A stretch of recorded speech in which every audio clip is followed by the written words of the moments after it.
You're listening to Cards to the Moon, a podcast about trading cards from both a collector and investor perspective. We hope you'll stick around for the ride as we take a deep dive into the state of the hobby, share some hot takes, hopefully some useful advice, and fun stories along the way. Hey all, welcome to Cards to the Moon. This is episode 101, and my name is Clark from 5Card Guys on Instagram and 5cardguys.com. Co-hosting with me, as usual, is Hyung of Integrity Sports Cards and John, who is Trade You at Recess. All right, guys, off the top, before we get into one of the bigger news this past week involving one of the more highly sought-out NBA rookies in the hobby in basketball, I just wanted to remind our listeners we recorded our 100th episode last week, and we held a small contest on Instagram for a 2022 Topps Chrome Blaster Box. So as promised, we'll announce the winner in this episode, but we'll do so at the very end, okay? So off the top, Cade Cunningham. He was the 2021 number 1 overall NBA draft pick and the guy that collectors were chasing in this past year's basketball card products. Well, news came out that he needs season-ending surgery on his left shin, I believe. So the question for you guys is, what are you doing if you have Cunningham's cards? And what are you doing if you don't have his cards? For me, I'm either holding or selling because I think there's going to be a dip. I think like basketball offseason hasn't even started yet. So that's right. I'm targeting like May to July on that, right? So if you have it, you're either holding or selling? Yeah, I'm not. If I have something high end, I think I'm gonna hold. But right. If I think there's good buying opportunities regardless with Cade on some of his lower end stuff. But yeah, I think there's something there. That's why the Pistons are falling. You know, probably last place. I'm looking at Victor Wembanyama. You know, you never know, right? That's true. Yeah. Mm-hmm. What are you doing, John? If I had Cunningham, it's pretty unfortunate, but if you had Cunningham, I would think you should hold. And if you don't have him, I really wouldn't say you should buy right now. Like, for me, Cade is still kind of in that 3-year hype period.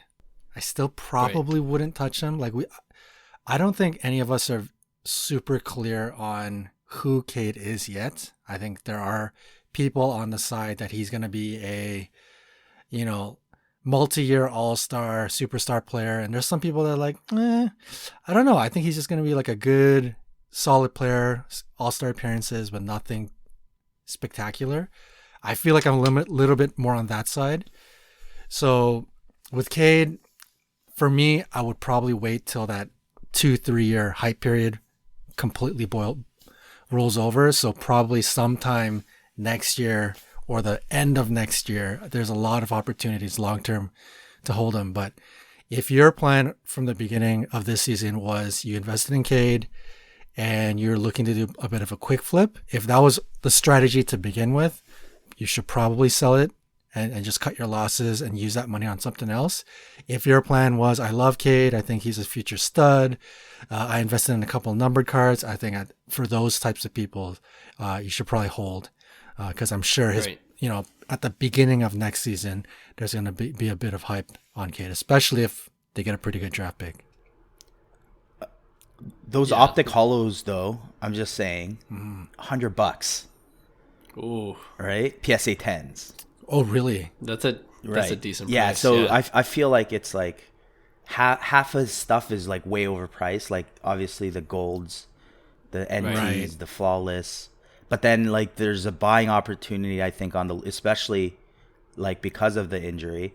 Like everybody's, I think, gonna sell or whatever they can get out of it. Right. It's probably gonna hit rock bottom in May. Draft is in June or July. I think so. Right. June. So pre-hype season. So I think on the lower end stuff, there might be, especially with optic hollows and stuff, just optic in general. I think optic is like, people look at it as kind of like a very low end set still.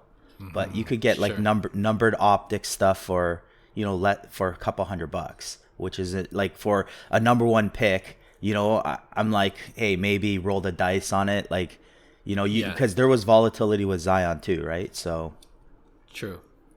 I like that. Yeah, I think I'm with you guys in from what I'm hearing right now. The super high end, if I have it, is too risky for me to hold. So I'm selling whatever I can get for it, knowing that I can maybe get back in, like you said, Hyung, in May when the market dips for the off season. So I'm kind of cutting my losses, something what you said, John, as well.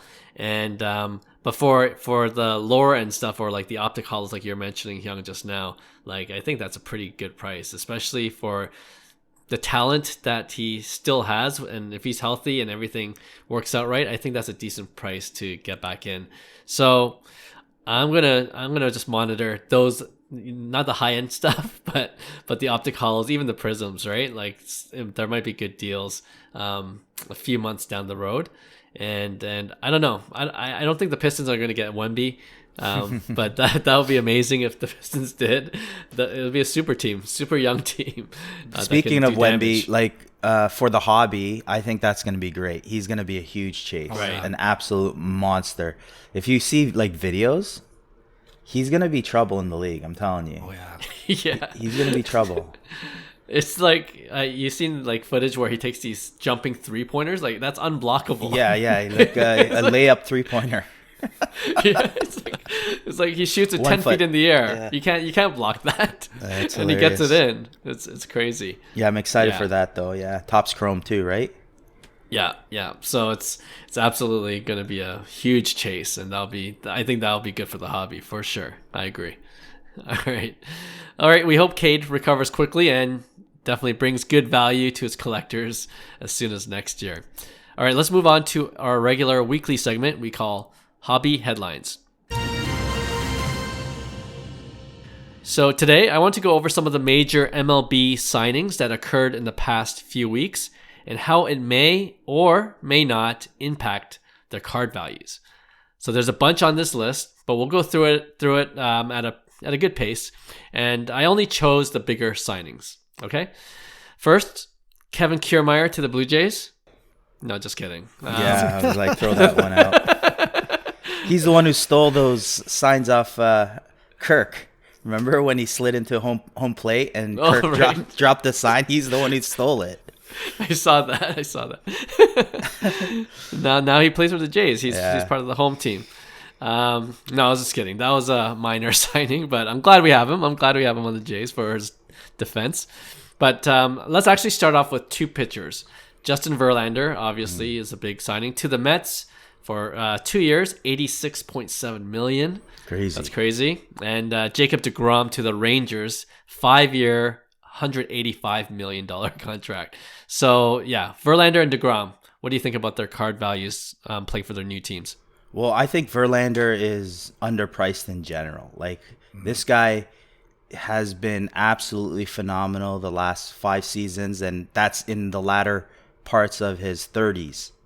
Mm-hmm. You know what I mean? So it's like I don't think value of his card at this point should matter if he goes or it plays an effect on him, because I think he's established his career where if he retired now, he's a Hall of Famer easily, right? So for me, I think it's a huge buying opportunity, period, on Verlander, on pitchers that are kind of like in the hobby, they get no love, right? So you look back, and if we talk Sandy Koufax, or if you talk Nolan Ryan rookie cards, or stuff like that, if you had a chance to buy it, would you buy it, right? So I think there's some buying opportunity with Verlander in general. I don't think this free agency news, which is like, it's crazy how big money is thrown around these days, right? But it just shows you kind of like what the value is of these players. So yeah, I think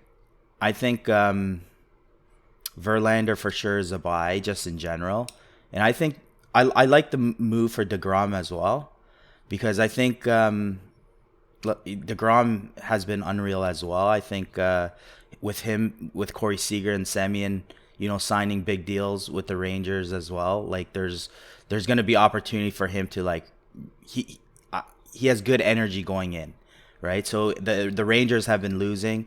This is, I think, a good opportunity for deGrom to kind of shine, in the light. But I do like Verlander's prices more than deGrom's in terms of like I think who's overrated or underrated between the two, it is deGrom in terms of card prices. So sorry, overrated?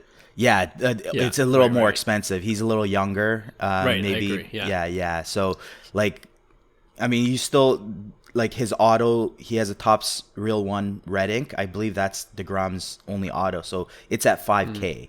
So, it's like, it's reached that kind of, like, pinnacle pricing point of, like, the Juan Sotos and Acuñas as a pitcher, right? So, I know it's rare because he doesn't have many autos, but you could get Verlander autos from 2005 Bowman Chrome first for like $400 or whatever it is, right? So, well, even as I'm just looking on Card Ladder, Verlander's Topps Chrome autograph PSA 10 last sold for $11.75. I'd rather have that at that price than deGrom's red ink $5,000 exactly price. Yeah, Johnny. I'm with Hyung. I think I like the Verlander one. Verlander in general, I think he is going to start going into that conversation of legend, one of the legends of the game within the modern era, Hall of Fame talks. And then I think the signing to the Mets, obviously he's going to continue to have postseason opportunity. So that'll probably be a little bit of a spark. So I think as much as he is a pitcher, I like the Verlander one. deGrom, maybe I'm completely underestimating the Rangers, but I'm not a big fan of that one. I think he might have just cratered his value. And for the time being, until I can see something out of the Rangers, maybe I am undervaluing them and maybe the Rangers surprise. But for the time being, I don't know. I think the next year or two, I probably wouldn't touch deGrom and wait for his card prices to come down if you wanted him.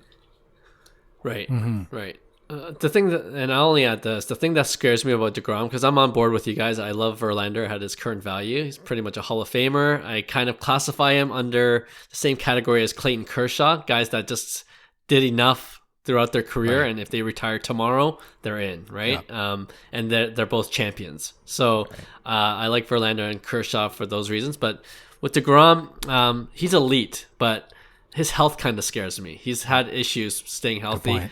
And, if he can't stay healthy for the majority of the 5 years, then I think his value craters at that point as well. Like if he's just pitching 10 to 12 games a year or a season.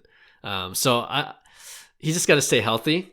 And that's a big risk. And, like Hyung was mentioning, like some of his cards seem to be a little bit overvalued right now for what he's done. When he's healthy, he's elite. But yeah, 5 years, that's a long time to be consistent in pitching performance. All right, let's go on. Let's get this one out of the way. Aaron Judge, 9 years, $360 million, re-signs with the Yankees. Do you think that changes anything for his card value? I think it's great for the hobby. I think it's great for his card value. I hope he stays in New York for his whole time, because I think he's a special type of player at the end of the day. He's a beast, and I hope he continues to do it for the sake of baseball and for the sake of the hobby. Because think, if you have all these players die off that got the hype, right? That it's going to be a repeating story of that's what the hobby's about, right? I think him getting traded to a different team can go, I think, south, especially after coming from the Yankees.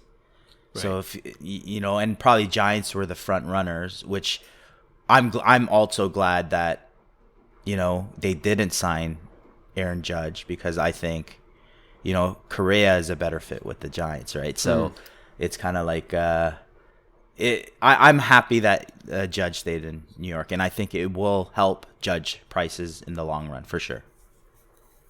Cool. As a Yankee, yeah. Yeah. Judge is sort of becoming synonymous with the Yankees. Like he's becoming an iconic player for the Yankees and in baseball in general. So him signing with the re-signing with the Yankees, I don't necessarily think that that's going to jack up his value, but I think that's going to steady his value. I think I would have guessed his values would have not done so well had he signed with somebody else. So it's a good thing all around. It's one of those weird situations where he doesn't quite get that spark that you would have liked to have seen if he signed somewhere else. But then for somebody like Judge, who's been so, he's kind of like, not necessarily on the Derek Jeter level, but you know what I'm saying, right? Like sort of these lifelong kind of Yankees they're becoming iconic with the club. Had he gone anywhere else, I think that would have really kind of changed his image a bit. So it's one of those funny situations where it doesn't necessarily spark his value, but it also doesn't bring it down, which is a good thing. Yeah, and it's a 9-year contract, so he'll be 39 by the end of it, right? So realistically, you can expect maybe 3 to 4 years he'll be at his peak performance, right? Like where he could accrue some monster stats, hopefully, by staying healthy. And if he does that, like next 3-4 years, if he hits 40 home runs, I mean, that's just going to keep his values inflated, or at least to the level they are now, right? And then I think like you said, John, like as a Yankee, he's a great ambassador to not just the Yankees but to the game itself, MLB. So yeah, we'll see what happens. I don't know if you guys heard the story, but I think the Yankees initially offered him $320 million, and Hal Steinbrenner asked him, "Do you want to stay a Yankee?" And then Judge says yes, and then he says, "Okay, I'll give you $360 million on the spot," and then he just signed right then and there. Amazing. So that's how deals get done, I guess, behind the scenes. All right, actually, Hyung, you just mentioned Carlos Correa, who the Giants ended up spending their $350 million on for 13 years for Correa. This is the crazy thing. It's like shortstops at their peak, they're worth 25 to 30 million a year. That's the value now. And all these massive deals, they're like, this is crazy. It reminds me of like the movie Gladiator, like the Roman circus, right? Kind of like fight for your freedom. And it's like, it's gotten so massive for entertainment purposes, right? These MLB teams making massive profits.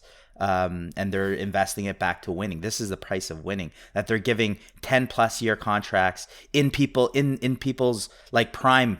So it's like when they're late 20s, even 30s, they're getting multi-million-dollar deals until they're lifers, right?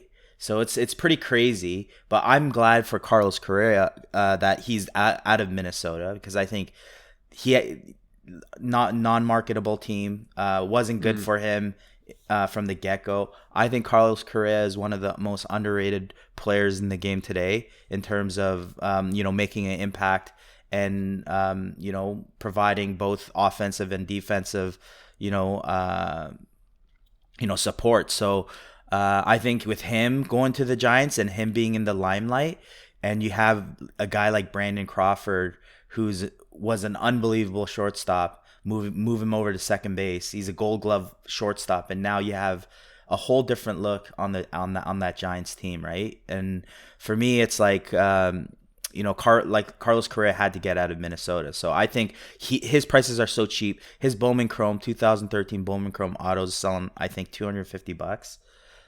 Crazy. Which is criminal. Yeah, you know, you got a guy that he's 27 or whatever he is, and probably has a 30+ WAR at this point, right? So, yeah, I think Correa, that's a big time deal. Like, I was gonna say he was the most underrated player, but after getting paid what he got paid, he might be a little overrated now, right? Right. So, but not under card prices though.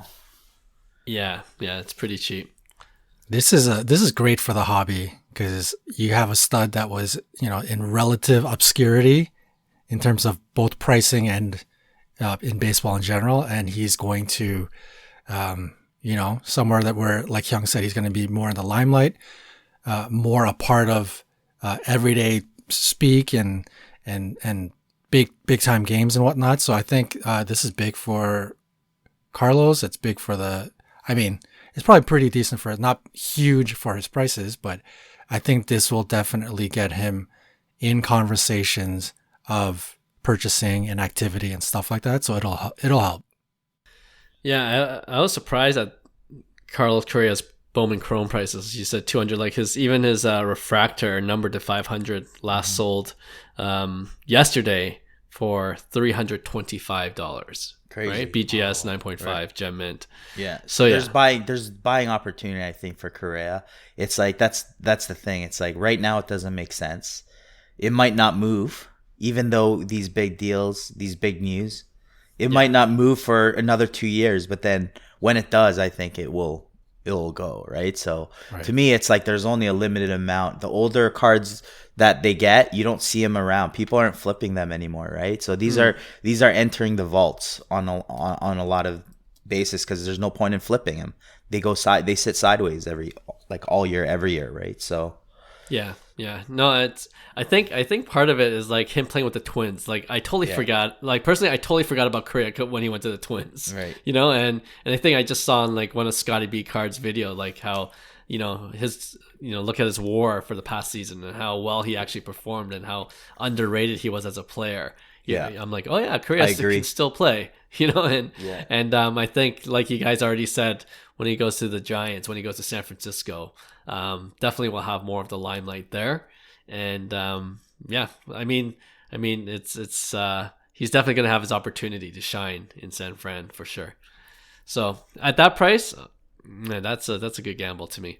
Okay, another big signing, Trea Turner to the Phillies. Crazy. 11 years, $300 million. $300 million. That's what I'm saying. That equals like 27 and change for a premium shortstop, right? That's the cost. That's the cost of a premium shortstop. And I like Trea Turner is one of my favorite like baseball players. Just everything he does is he's so good. And I think he's potential future Hall of Famer as well. But you got to be excited about the Phillies team. Like that's a huge upgrade. You add in Harper, you add in Trea, Real Muto, probably the best catcher, defensive catcher in Major League Baseball. You got Wheeler Nola with Andrew Painter, McAbel, and Griff McGarry coming up. So they're big time prospects, like big time arms. So you have that 1 and 2 with Nola and Wheeler, and then you have all these young studs coming up. That Phillies team, I'm telling you, they took Houston pretty challenging in a World Series game where Houston was by far the best team. They were an unbelievable team, and to even compete at that with the players they had, and to add someone like Trea Turner, I'm excited for the Phillies because I feel like they get no love, but. I'm excited to see what Trea does with Harper, to be honest. And it's going to be an exciting team. So I think Trea Turner is another guy that falls into that similar category where it's in that lull period and it's going to sit sideways. He's going to win probably another batting title. He's going to hit, he's going to play, he's going to provide, premier defense. So, like there's $300 million, man. That's what the MLB teams think of him too. So it's a lot of money. Yeah. I don't know about Trea Turner. I don't know if this is going to do anything to his cards. I feel like he didn't from a baseball standpoint didn't necessarily downgrade to a team, but I think from a branding standpoint, you're talking about iconic LA Dodgers and then going to Phillies are iconic themselves as well, but we're talking one of the major teams like either the Dodgers or the Yankees. So hobby wise, because of that smaller sort of branding downgrade, I feel like it's not really going to do much for Trea Turner. And regardless, Trea Turner already as a stud superstar was already completely being overlooked in the hobby anyways. So he's going to be one of those guys that's going to have to do something crazy in the season. I think for him to sort of get noticed, he'll probably be continually be one of these underrated superstars in the hobby that just kind of always gets no love. So I don't think this is going to really do anything for him. Yeah, I love Trea Turner. Like every year I'm always looking at his card prices, and then I think one year I bought his like Bowman Chrome base rookie BGS 9.5 for like $50. And then I just flipped it for like 120 at the end of the season. Nice. And now I'm looking at his prices. It's not even that. It's cheaper than Correa's. It's like 200 for his base. auto, like 250 or 300 for his refractor, BGS 9.5. So it's incrementally going up, right? And I think, if he can also run, right? He could steal 40 to 50 base. If he does that and hits 20 to 30 home runs, I think that'll make people turn their heads. And like you said, Hyung, like playing with the Phillies, a chance to win another World Series. He's already won one in 2019. He's playing for a winning team. So I like everything about this deal. I think it's only good for Trea Turner's card values. It can only it has the potential to have his card take the next step, especially if he plays for a winning lineup. So I'm always looking at his prices. All these cards are a great buy long term because, like I said, like these guys, it's not like it's 2019 or 2018. Right. We're talking, 2015, 2013. Like the supply's not as available anymore. Like there's people that already committed to, like, this is not available for sale. Like they know that Trea Turner's prices are not where it should be. They wouldn't sell a numbered Trea Turner because they're not looking to flip it because they believe in his talent, especially with all these big deals. So think about it. If these MLB teams are making long-term commitments with these guys, right? That's just paving. All they have to do is play now, be the superstar, right? You got you got paid, right? Continue your good career. You should have a Hall of Fame career, right? So for me, it's like at this play, I'm thinking long term, like because of like, can I buy it cheaper? Will it sit sideways? Probably, but will it be available when I need to buy it or want to buy it? When everybody wants it at one point, right? Because there's going to be a point in time where, if you believe in their talent, that's going to happen, right? So, right. Yeah. Love Trea. I'm going to have to get another one of his cards this offseason for sure. All right. These last two guys aren't as big one of them is in terms of his contract, but they've kind of fallen off. So I want to get your opinion on these guys. Cody Bellinger to the Cubs, 1 year, $17.5 million. Still a big price tag. You hit 200 in the big leagues and you get paid $17.5 million. How about that? There you go. But do you guys still believe in Bellinger? I know he's a contentious guy. I think he is a value buy. I think he's a great value buy for a team. I don't know if $17.5 million is a value buy though. But like if I would, as a Toronto fan, I would have taken a chance if the price was a lot cheaper. Like I would have loved to roll the dice because he did hit 49 home runs one season. He did, win MVP. He did, these ridiculous things.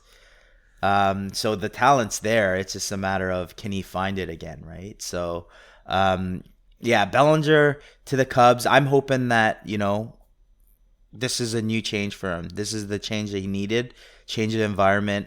The Cubs are always building as well. So, I think if it pans out, it's going to be a great investment for Chicago. But, I mean, we'll see. Like that, I don't think that they had the right intention. Like it's the value at $17.5 million. But I just can't get over $17.5 million to justify that, right? You're rolling the dice on that, right? Oh, yeah. Yeah, I think they overpaid, but... Yeah. Yeah. Overpaid today, maybe underpaid in 2 years. Who knows, right? Yeah, it's a gamble for sure. For sure. Yep. In the same manner that you guys are speaking about the Cubs and taking a gamble, I'm the same way in terms of sports cards.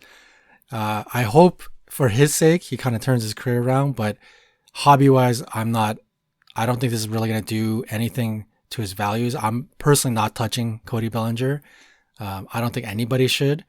But yeah, that's where I stand. I think it's just kind of like your last year show me, kind of like make it or break it, right? Like really show everyone if you still have it. And then maybe he'll prolong his career. Cause I feel like this is sort of the turning point in Cody Bellinger's like remainder of his career. So it's a wait and see kind of, I mean, I guess some people may want to throw some money at it, but I'm not touching Cody Bellinger.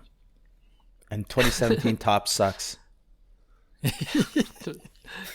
2016 tops. 2017 is 2017. Sorry, 2017. You're right. Yeah. Yeah. Why? What don't you like about it? Just the design. Everything pre 2018. 2018 just set the standard. 2019 was good too. Not gonna lie. I like 2019 a lot. Yeah. And then downhill. Right. Both ends, it's like a slope. Speaking of downhill, I'm just looking at his stats, and 2021 he batted 165, just to remind you guys. Crazy. And then last year, 2022, he batted 210, right? Yeah. So there's something wrong with his swing, something wrong with his mechanics, I guess. He's or maybe it's mental, maybe it's a combination. But hopefully the Cubs know what to do and gets him fixed, whatever needs fixing. But I mean, as a result, his Bowman Chrome rookie autos have plummeted. Like, it's under $200 for BGS 9.5. I remember those. That was like way more than that. Especially during the his rookie of the year season, obviously. But and his early days with the Dodgers. But I remember, like, when his prices started to plummet, like around 2021, I was still in. I'm like, this is a guy, like, out. He has that. You guys, I think you guys were out already. No, I was I'm out, like, no. I'm like, no. And then last year I'm like, okay, guys, I'm out too. I'm like, this is ridiculous. I don't know what's wrong with Cody. So I'm not gambling with Cody, but I hope that he turns things around, and great for him if he does, right? So absolutely. Okay. Last guy I have on the list, and I have a kind of a secondary question for this guy. Xander Bogaerts surprisingly goes to the Padres. Crazy. They seem to be loaded already in the infield, but they're going to have to shift things around. 11 years, $280 million. Bogaerts, what do you think? I can't believe I'm saying this, but it's crazy, but he's actually the deal of this free agency, I think. You think so? Wow. from all the shortstops, like, based on what he's done and his production with Boston. Right. There's an argument that he's at, what was it, 280 million? So 25, that's 25 million a year, right? So if you take your standard shortstop value to be at 30 million for whatever WAR production that is, I'm telling you, he falls way better in terms of value of what he's actually producing for what he's costing. So I'm just throwing it out there. With that said, I mean, I knew Tatis wasn't going to stay as shortstop. That's what I knew. Why? Because his body's going to fill out. He has to learn to kind of play that kind of like not 100% always. Okay. That leads to injury. This is also why veterans, they know how to play like with their speed. So when they need the burst, they have the burst. Right. They know when to pull away and stuff like that. So I think Machado, you never know what's happening with Machado, to be honest, after next year, right? So you might lose him there. Bogaerts, you could see Tatis filling out. He's a home run hitter. He might be at third when it's all said and done, or he might be in center field when it's all said and done, or left field. And you have Juan Soto with that. At least for next year, you have Machado, Bogaerts on the left side, and then you have Soto and Tatis, and then it's crazy. Yeah, one through 5 looks good.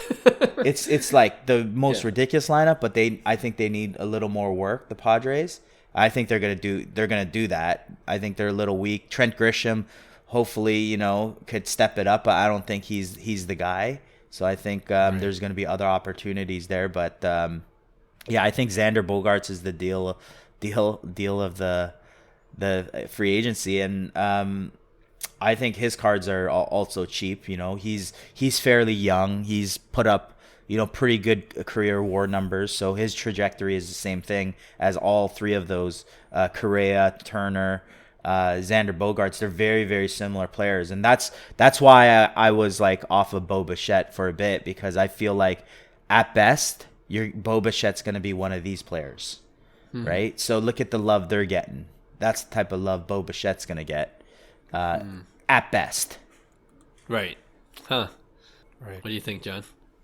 This is, I mean, when I saw that, I was like, oh my goodness, how many more bats can Padres, like elite bats, can they add? Like, holy cow, that's insane. I think Bogaerts, he's, again, sort of hobby obscurity into some sort of a limelight. So this is, I mean, to a degree, it's going to help because you're going from no value to some value. But it'll, you know, for if you're a fan of Bogaerts, I think this is great news. And Bogaerts is one of those, it's going to be like success by association, right? So if San Diego comes out crazy, just left, right, and center, getting on base, hitting bombs, I think the four of those big names, Machado, Soto, Tatis, Bogaerts, I think they'll all go up in value in their own respects. And I'm not saying Bogaerts is going to go to the moon or anything, but you could probably see some bumps happening to their prices as how successful they end up being this season. Yeah, the Padres lineup is pretty stacked. I agree there, but Bogaerts, like I liked him as a player early on, like for someone to potentially invest in, especially playing for the Boston Red Sox, which is a big market team. Right. But for some reason, he's one of those guys that doesn't get the hobby love that he probably deserves. And I'm not as confident as most people that he'll get it in San Diego because he's just going to be overshadowed. In my opinion, he's going to be overshadowed by Tatis. He's going to be overshadowed by Soto for sure. Those two guys. And I think those two guys, their values will increase if the whole team plays better. Those two guys, Tatis and Soto, will be, I'm assuming, main contributors. And then, the Bogaerts, and even Manny Machado to a certain degree, like they'll almost be like the secondary guys behind Tatis and Soto if everyone is playing to the optimal level. So I think Bogaerts, and I look at his power numbers, it's crazy. In 2019, he hit 33 home runs, and that was his most ever. The following year, he hit 23. Actually, 2021, he hit 23. The 2020 was the pandemic year. And then 2022, just this past season, he had 15 home runs. So his power is coming down for whatever reason. He could certainly get it back, but he's just like more of a high batting average guy. Like he's a very good hitter. Like he could get on base. Right. And those guys don't get as much love as Aaron Judge and Alonso, like the home run hitter guys, right? So I'm not as high on investing in Bogaerts, although I love him as a player. So I'm gonna I think his Bowman Chrome right now is at 250. Like it's been pretty sideways for a long time. It'll probably sit. Yeah, it'll probably sit sideways for a long time right. until the supply dries up. That's all I'm saying. Okay. There's gonna be a buying period where the supply dries up. It's like try finding a Mike Trout, Bowman Chrome auto on eBay. How many of them pop up every day? It's true. Well, maybe more now because people are giving up on Trout, but yeah, I think think of what we talked about and what we witnessed as a whole hobby. It's like we've seen this massive correction, okay, over the last 2 years. So unsustainable prices, ridiculous prices, were they worth that? No chance, right? Mm-hmm. Boom, everything comes crashing into proper correction. It's not saying it's crashing and it's like it's worth nothing now. It's like, no, that's not what what I'm implying. I'm saying, it's a major correction. So it includes every correction, including underrated players. Yeah. Right? So it's like not until they get the love, but once they get the love because they've established that career. When their career war, like when Machado's career war is at 80 or 90 now, think of those Pujols refractors, the Ichiro refractors that you're like, damn it, I knew I should have bought. Right. Right? That's what I'm saying. This is early. We're in the planting of the seeds right now. So it's like if a correction is going to come both ways, and it's happening, right? We've seen it. We said it. It's going to get worse. But some cards are still cheap for what they're worth. That's all I'm saying. All right. I hear ya. I'm a quick flipper, though, so I can't wait. Know. I can't wait that long. You got a bunch of paper-handed people here, man. I'm selling everything now. But, actually, I mentioned this while I was talking about Bogaerts. Quick thoughts on Tatis and Soto prices because of Bogaerts coming over. Man, I think they are overpriced, to be honest, as crazy as that sounds. So I think you're gonna see a correction regardless. They could do whatever. I still believe in the correction, unless like Soto hits like 50 home runs, or hits like 330, or Tatis drops 50, and then you'll see another bump, I think. But if they play like they're gonna play good baseball, because think, if you have 9 superstars on a team, which nowadays everybody's worth 10 million plus on the roster, right? Somebody has to get out. Right. You know what I mean? I always use that analogy when people inflated stats in basketball. If you have a really bad team and no superstars, somebody's going to have to score the points. So are they true starter points, kind of, right? So it's kind of like that same concept. Yeah. Okay. So I should sell my Tatis cards. I'm a hold. I sell my Tatis cards. I think after this podcast, I'm gonna list them. I think the Bogaerts. For me, I think it helps, man, because it's not gonna explode them to the moon. But I think everybody's kind of waiting on the sidelines, possibly looking to buy some more Tatis, possibly looking to buy a bit more Soto. That's certainly like the three of us. And adding another big bat like this, I think it just helps the excitement overall of that team, and adds to a bit of the hype as you go into the preseason. So I think, like Clark, you hit it like perfectly. Tatis and Soto are the main dudes. So any kind of hype the Padres receive, if they add another crazy pitcher or whatever they end up doing, I think it'll just sort of funnel into Tatis and Soto prices. So I think this kind of stuff will certainly help. Yeah, I hope so. I believe in the Padres with that lineup, right? But on the flip side, if the Padres don't perform, right, for whatever reason, they don't gel, oh man, like, you got to sell quick. Prices are going to start dipping. But come on, that's a major lineup. You have too many A players there that somebody's going to pick up the team. I hope so. Padres were competitive last year still, even without Tatis. They're borderline playoff team, and a down year by Soto. Down year by Soto, which I will say not as bad as people think. It's not a panic sell, because OPS, man, will tell you everything. He still hit 247, and that was a down year for Soto, and we all know it. But he's drawing 130 something walks, and still on base percentage is over 400. His OPS is probably mid 800 still. To me, it's like that tells me a lot. It shows me that he's consistent. That his approach is consistent. So we're talking about, it's not like down year Soto lost it. It's like, no, you could tell by his approach, just by his stats, just by his walks alone, that he has an idea of what he's doing. So for me, like Soto, like I said earlier in the show, he's a modern day. I know purists are gonna hate this, but Ted Williams, man, like it's somebody who's just a freaking pure hitter that is considered one of the best hitters of all time in this generation. Soto can be that guy. Yeah, for sure.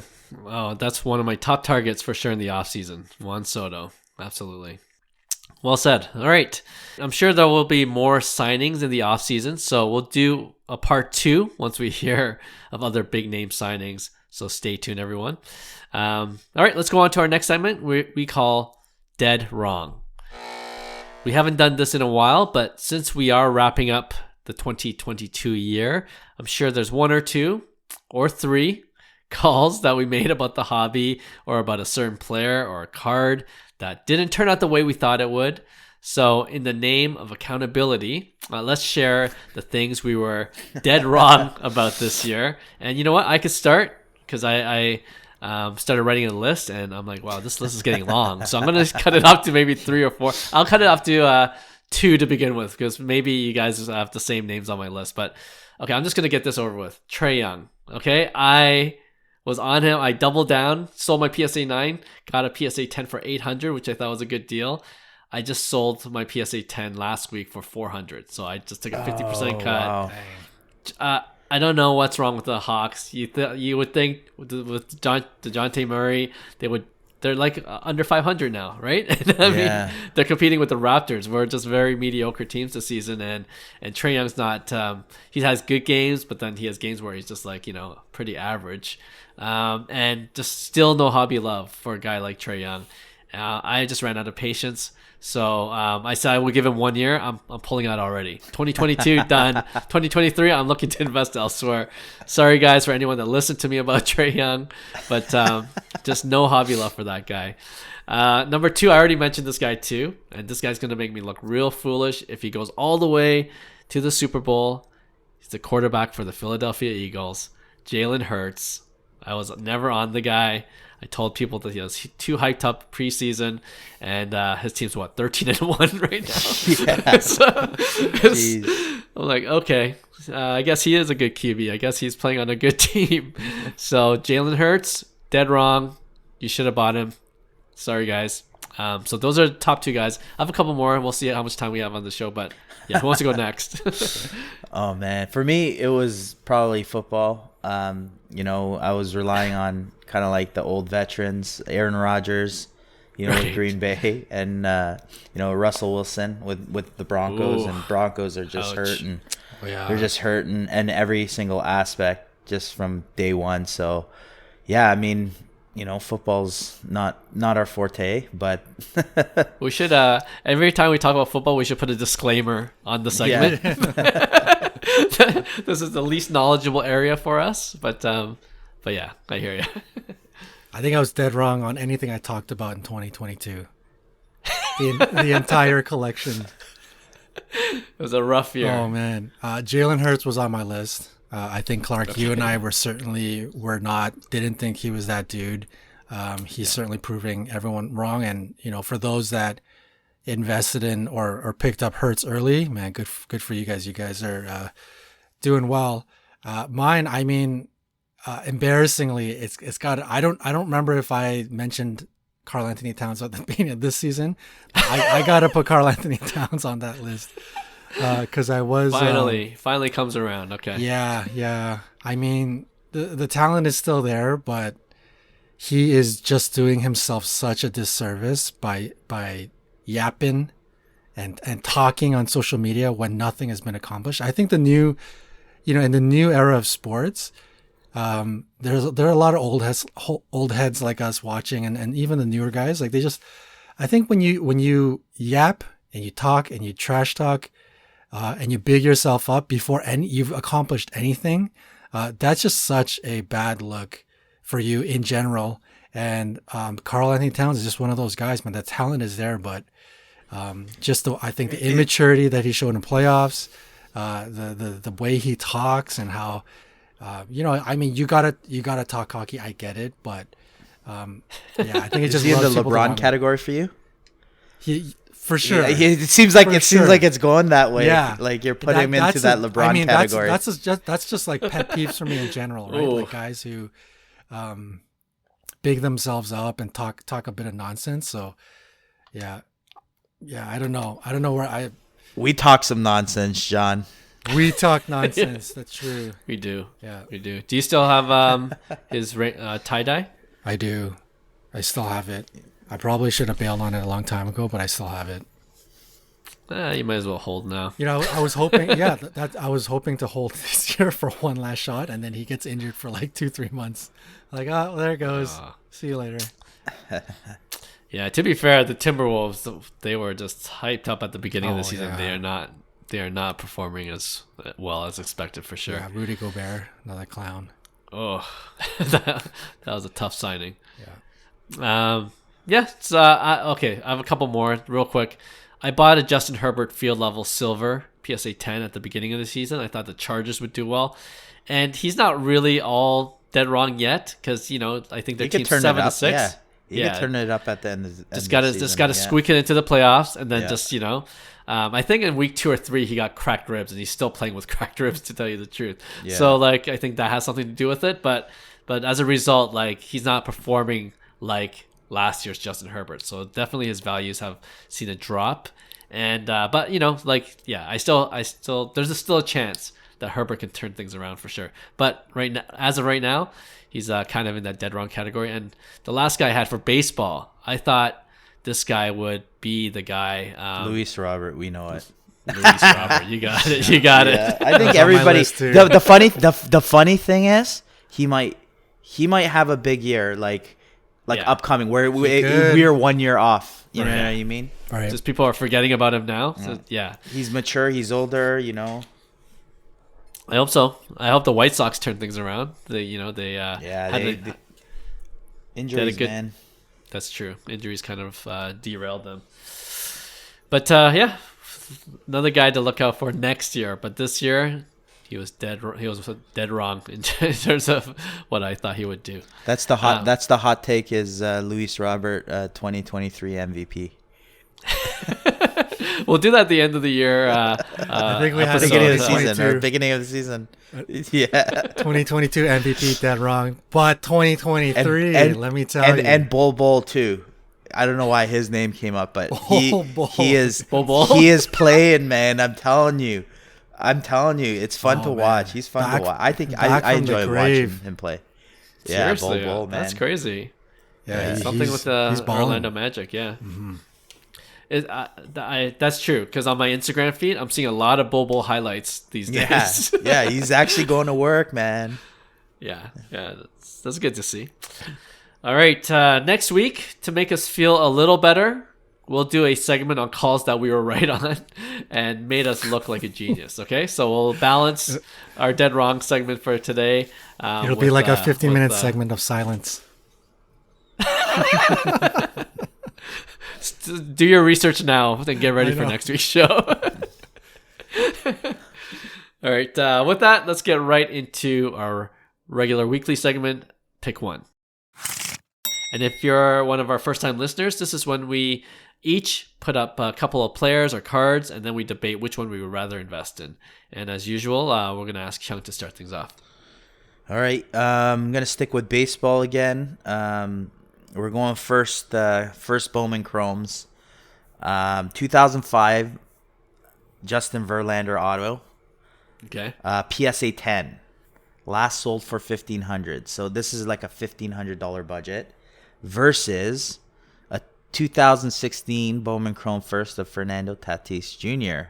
So the auto PSA 10 sold for $1,500. So if you're spending your $1,500, are you still going young prospect, or are you going old Hall of Fame vet? Same price, $1,500. You have $1,500 to burn. Tatis, I'll go first. It's Tatis.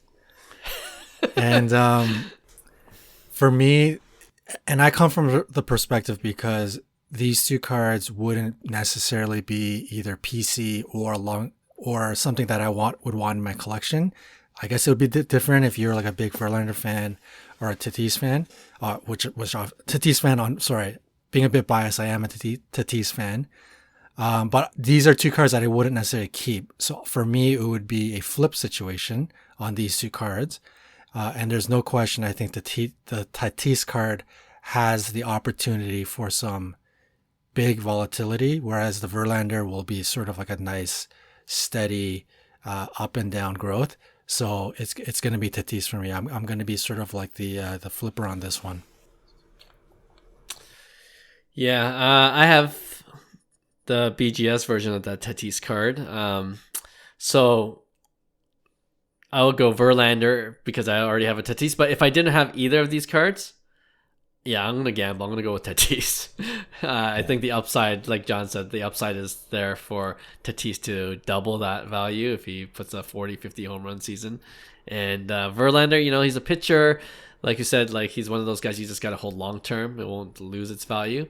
But I like the opportunity to make a few bucks as an investor, as a flipper, more with Tatis's rookie card.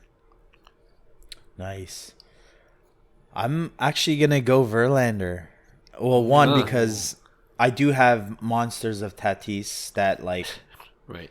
I'm fine with. I'm happy. But if I didn't have one, I probably lean towards Tatis, to be honest. Just for, like Clark, similar to Clark, like that's a good potential, right?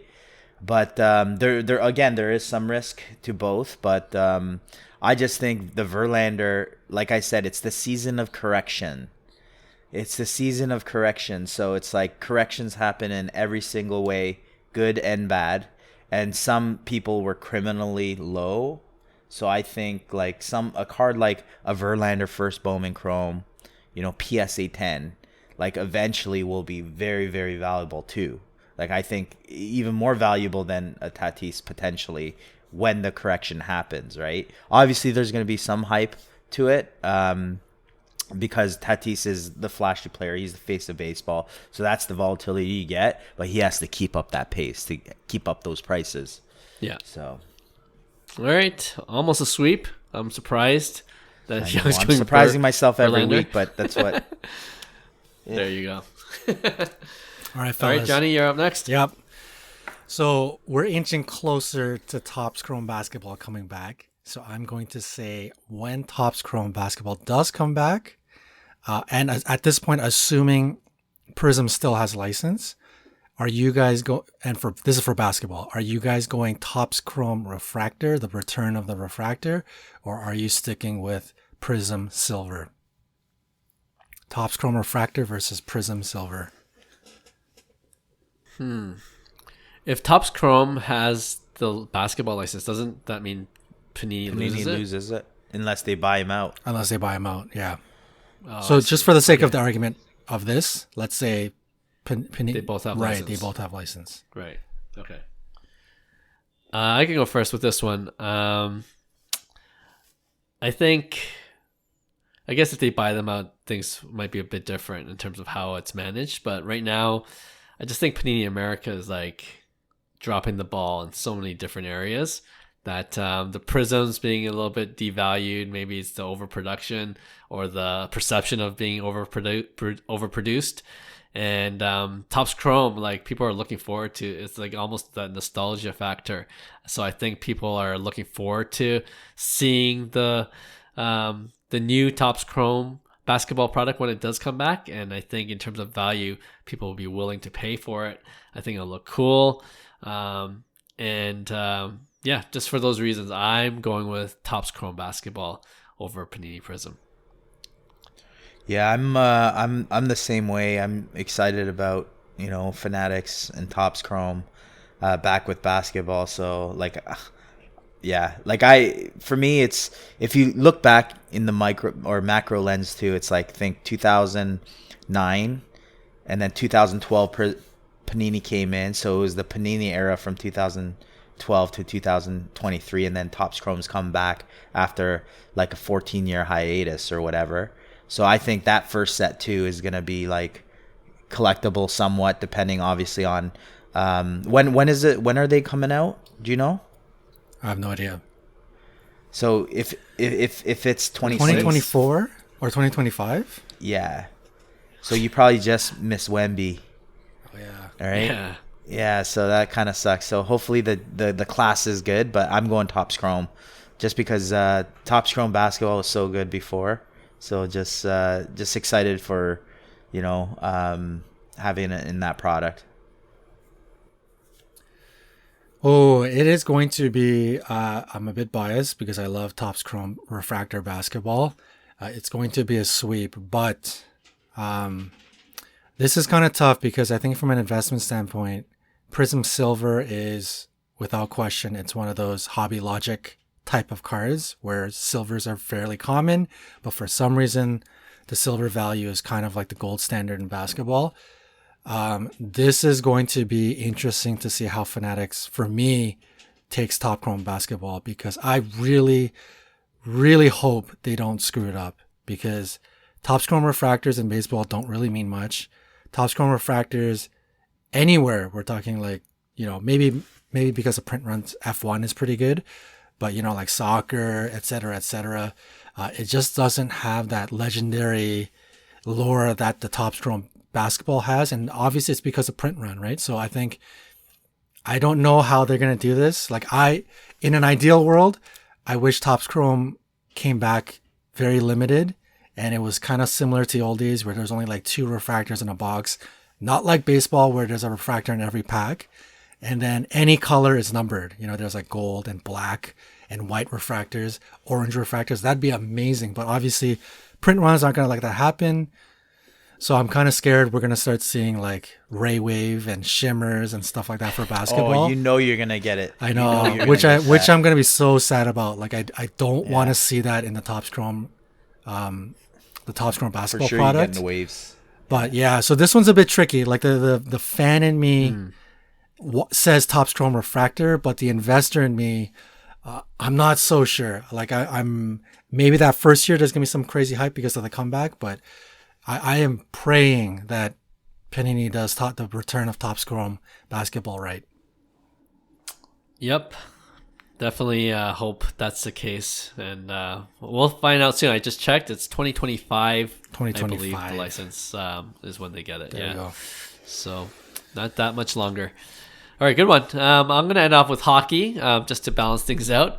Young Guns, PSA 10, McDavid versus Young Guns, PSA 10 for Crosby's rookie card. So essentially Crosby versus McDavid, both Young Guns, both PSA 10, and they're both hovering around 3K. Wow. There's going to be a theme here with me. It's all like if you asked me a year ago, it would be McDavid. But for me, I'm going correction. I'm staying with my theory of correction, right? And supply's dry. 2003, 2005 is Young Guns for Crosby. Crosby's 2005, yeah. Yeah. I mean, good luck with finding, like, how many PSA 10s are available? Do you know? I'm going to check right now. My theory's probably wrong. 700-ish? Probably all these. No, that's the pop count, but like for sale, like on for eBay, sale. as opposed to like a Connor McDavid. So it's like, the liquidity, you could pick up the Connor McDavid whenever because he's still going to be hot. Right. It's going to be more volatile. But then that Crosby is like, can I get this? Is 3,000 actually a good buy-in for a long-term investment, right? So for me, I'm going to pick Crosby. Wow. Didn't see that coming. Just to I know that you didn't ask about the pop count, but just to give a reference point, Sidney Crosby's Young Guns PSA 10 pop count's 927, and for McDavid it is 2,420. Okay, so a little more than 2x. Yeah, 2.5. Oh man, I was gonna pick McDavid, but now Hyung has got me thinking. I mean, like I was going to say the Crosby card, that's the card that I came back into the hobby in 2005 after taking about almost a 10-year hiatus just to chase Crosby. And I went after the Young Guns card. I think back then, I don't remember how much hobby boxes were, but I could have went to the hobby store and bought raw. I mean, at that time, there was no grade. I mean, I didn't even know the existence of grading. I don't even know if it was available other than SGC. But you could have picked up Crosby raw Young Guns for like $50 Canadian at that time. Wow. And I remember thinking I should just go out and buy these, like, instead of like opening up these hobby boxes. But then I also thought, what's the fun in that? Like it's more fun opening boxes, right? And I never ended up picking any of those raw cards. I should have. But the Crosby Young Guns was always sort of like a grail chase for me, especially more so the Future Watch. But ooh. I agree with everything Hyung says, and I think Crosby is going to be on that list to pick up right now, and I think he is kind of right about the correction. But there's something about McDavid I can't get away from. I think in terms of what I want both, but what I would go for first right now is, for me, it's McDavid. I think hockey is still not completely in the limelight, and I don't know if it ever will be. It seems to always kind of be stuck in that neutral gear in terms of the hobby. But McDavid, as a character within hockey, in the hockey segment, is going to be up first and in the forefront of every collector, and I think McDavid is that dude. So, and he's playing, so the volatility will go up and down. So I think I think both are to be in somebody's collection. If you are a investor, both deserve to be in there. But if you don't have both, I would go for the McDavid first because I think there's going to be opportunities, and it'll move. It's liquid, all of the above. So yeah, McDavid for me. Wow, that surprises me. Since you're a huge Crosby I know. Man, okay. The tiebreaker. It just makes sense, total sense to go for Crosby. Lower pop count, already has the resume.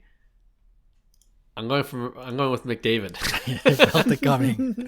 McDavid is like just playing out of his mind right now. Yeah. People are talking about 150-point season. Yeah, it looks like that's possible. in reach. Yep.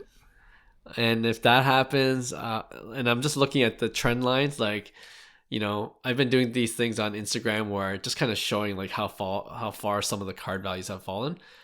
The young guns for Connor McDavid has gone the opposite. It has gone against the grain of our current recession, has gone against the grain of like the bubble bursting on some of these sports cards. Like it's trending upwards, and at 3K it's steady at that level. And I think if he continues to play the way he's playing, I like the volatility of McDavid. It could go even higher, I think, despite the 2,500 pop count. So just exciting to watch McDavid play. Although obviously I love Crosby as a Canadian hockey fan, but I'm going with McDavid in this case. All right, a lot of surprises for this episode. I guess we're all changing when it comes to the hobby and our taste and our opinions. But that's part of the fun, being part of this hobby. We kind of grow and learn and evolve accordingly. All right, at this point, as promised, we're gonna pick the winner of of our 100th episode contest. So actually, Johnny, pick a number from 1 to 5, and I'll randomize the list that we'll many go with times. 4. So, 4? Okay. It's going to be riveting on podcast while I press this 4 times. But, okay, number 1. The winner is BT Cards, BTCARDZ. So congratulations. I'll reach out to you, DM you on Instagram, and then we'll figure out a way to get you the Topps Chrome Blaster Box. And hopefully we'll get to do more of these giveaways going into 2023. We're hoping to have more video content on our YouTube channels as well. So a lot of exciting things to look forward to. Hyung, you want to say something? Yeah, last thing. We did create some content that we want to, like, maybe 5 card guys can, play. It's basically we ripped Bowman Chrome with Denzel Clark, who's a Oakland Athletics prospect, trying to chase him.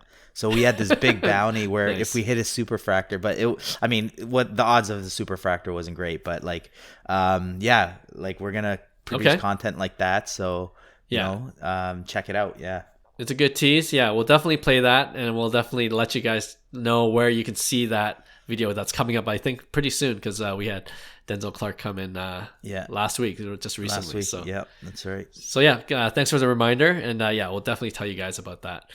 All right, that wraps up this episode 101. Thanks again for all our listeners, subscribers, tuning in week after week. We appreciate you guys. If you haven't already, we really appreciate if you gave us 5 stars wherever you listen to your podcast.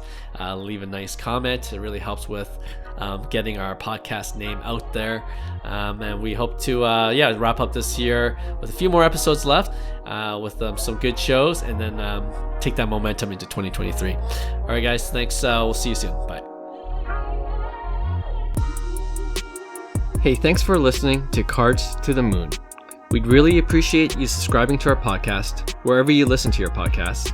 And you can also connect with each of us on Instagram at 5cardguys, or you can follow Hyung at Integrity Sports Cards, or John at TradeU at Recess.